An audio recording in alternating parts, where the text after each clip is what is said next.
Welcome back. This video is all about how to change the oil pressure sensor on your GMC or Chevy Yukon, Suburban, truck, Tahoe, etc., etc. So I'm going to give you two views of this, one with the intake still in, and then I'm going to take the intake out and show you what that looks like. Let's jump in.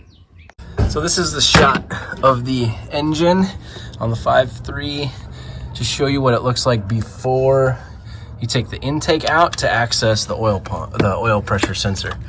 So you have to get all the way back in here and get the socket on it. It is right back there, but it's tight, and so you can't really get your hand back there or the socket back there to wrench very well. I had to use 2 or 3 different extensions with elbows and make it work that way.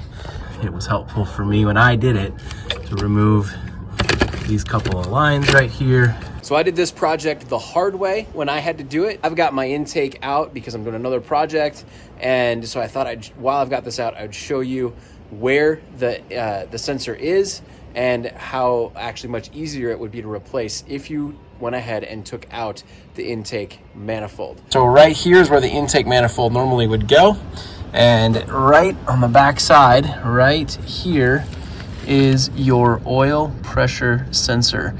For the amount of work it took me to do that by leaving the intake manifold on, honestly, I should have just taken the manifold off. If you feel like you're up for it, I'd do the same thing. So let me know if you have any questions in the comments below. I'll do my best to answer them.